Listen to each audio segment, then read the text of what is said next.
Selamat datang di Suara Malam, tempat di mana suara-suara dari masa lalu tak pernah benar-benar diam. Sebelum kita mulai, pastikan kamu klik like dan subscribe karena malam ini kamu akan mendengar kisah dari jembatan yang katanya dihuni oleh roh penasaran. Siap?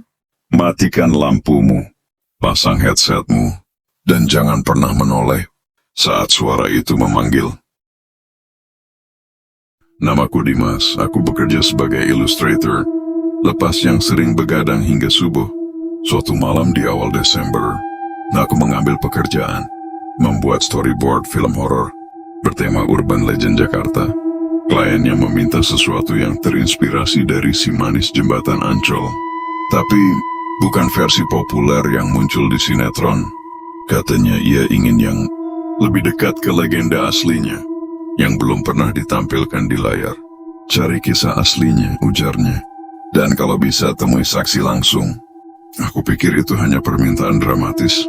Sampai aku bertemu dengan Bu Ratna, seorang pedagang bunga di dekat Ancol yang katanya sudah berjualan di sana sejak tahun 1907. Dia menolak diwawancara. Tapi saat aku menyebut si manis jembatan Ancol, raut wajahnya langsung berubah. Kalau kamu nggak kuat iman, jangan terusin. Bukan cuma kisah, dia masih ada. Ia lalu menceritakan kisah lama tentang seorang gadis muda bernama Mariam, pelayan lukisan zaman kolonial yang diperkosa dan dibunuh oleh bangsawan Belanda di dekat kawasan Ancol. Mayatnya dibuang ke sungai dan tak pernah ditemukan. Konon rohnya menampakkan diri dalam wujud gadis manis berpakaian putih, berjalan sendiri malam-malam di atas jembatan. Aku skeptis tapi tetap mencatat semua. Sampai malam itu, aku sendiri harus melewati jembatan itu. Waktu menunjukkan pukul 2:11 pagi. Jalanan sepi. Kabut tipis menyelimuti permukaan air. Aku berhenti sebentar, melihat pantulan lampu jalan di permukaan sungai. Dan di sana, kulihat seseorang berdiri. Bukan di jalan, tapi di air. Diam saja, seperti bayangan. Tapi matanya tampak memandang langsung padaku. Aku langsung tancap gas. Di rumah, aku mencoba mengabaikannya. Tapi saat membuka file rekaman wawancara, terdengar suara tambahan. Bukan suara Bu Ratna. Suara itu lembut seperti perempuan menyanyi pelan. Lagu lama yang tak ku kenal. Tapi saat ku putar mundur rekaman itu, nadanya berubah jadi jeritan panjang dan lamat-lamat terdengar kata, "Kenapa kau tak menolongku? Malam itu aku mimpi buruk. Dalam mimpiku aku berada di bawah jembatan. Air mengalir deras. Dan di tengah-tengah aliran itu, tangannya muncul dari air meraih kakiku, menarikku. Aku terbangun dengan kaki basah. Dan di cermin kamarku ada tulisan samar dari uap. Temui aku."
Hari-hari setelah mimpi itu tak pernah normal lagi.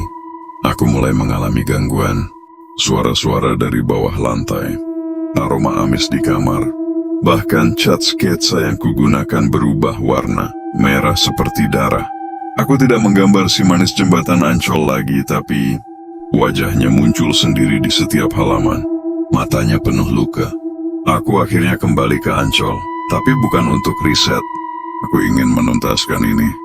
Bu Ratna menyarankan agar aku datang pada malam Jumat Kliwon, tepat pukul 12 malam, dan berdiri di tengah jembatan. Kalau dia mau datang padamu, kamu akan tahu, katanya.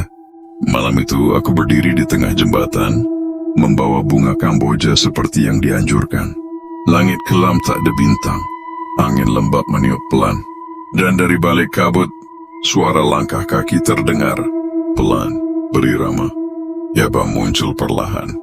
Sosok perempuan dengan rambut panjang, kulit pucat, dan gaun putih yang tampak basah. Ia berjalan seperti meleng dan matanya kosong tapi dalam, sangat dalam. Ia berhenti di depanku.